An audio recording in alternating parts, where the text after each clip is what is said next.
many times we hear about preterm labor and babies born too soon. Many times these babies are either stillborn, die shortly after birth, or have long-term effects from being born too soon. I know from personal experience what can happen when a woman goes into labor and their baby is born too soon. In my case, I went into labor at 18 weeks and was rushed to the hospital. There, I was admitted and put on total bed rest, trying to help me reach an age of survival. At 21 weeks, my daughter was stillborn due to the complications of preterm labor. Like many women before me, I asked, why did this happen? Could it have been prevented? These are all questions that I hope to help answer. Today, I am hoping to raise awareness of preterm labor and help people to understand how soon is too soon to deliver a baby. The first thing we need to understand is that women become pregnant, their gestational period before giving birth is 40 weeks.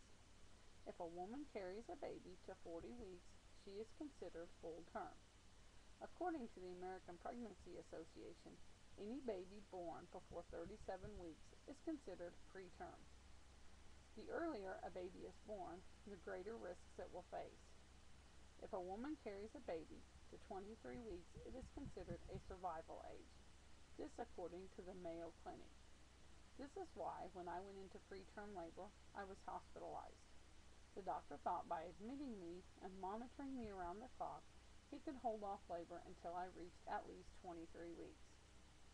Sadly, in my case, and many others, that did not happen. This is not saying every baby born at 23 weeks will survive, but they have a greater chance of survival. But every case is different. According to the March of Dimes, any woman can go into preterm labor. Research has been unable to come up with a reason why women go into preterm labor, but there are many circumstances that can put women into a higher risk for preterm labor. Some of these factors include women who have late or no prenatal care, stress, smoking, drugs or recreational drugs, and no emotional support, or if a woman's job requires long periods of standing. Also, women who become pregnant after the age of 35 are at risk for preterm labor. Women who have had preterm labor in the past are also at risk of having preterm labor again. Many of these are contributing factors to why women experience preterm labor. In my case, I became pregnant at the age of 34 and was under a great deal of stress. Is that why I went into labor? We may never have the answer to that question, but it did put me at a higher risk for preterm labor. Many people think if the baby survives and is released from the hospital, then the danger is over. What many do not always understand is the long-term effects a baby can endure being born premature. I would like to cover a few of these today.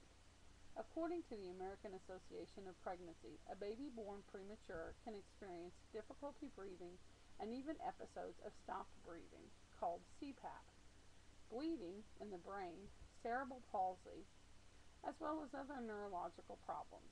They can experience vision problems, intestinal problems, hearing problems, and even have developmental delays and learning disability. Many of these complications for the baby can have lifelong effects. In conclusions, babies that are born before 37 weeks of age can have effects that may plague them for their whole life. Survival is not the only challenge these babies can face. Many years of research have not found a way to prevent preterm labor, but it has shown a few things that might increase the chances of women experiencing preterm labor. There are many things women can do to ensure a full-term pregnancy. For those who do experience preterm labor and are blessed enough to have the baby survive, it can mean a long road ahead. But as with any newborn baby, they are a true blessing. With continued care, love, and support, your baby can give you many things to be thankful for. Sadly, for those like me who have experienced preterm labor and lost the battle, do not give up. Speaking from personal experience, it can happen. After my daughter Alexis was stillborn, I experienced 2 miscarriages and learned I was pregnant again. I was so excited to get another chance. until I went into preterm labor 6 weeks early. On that day, I gave birth to my sweet Macy Christina, and today she is a healthy and happy 4-year-old who shows me daily what it means to never give up.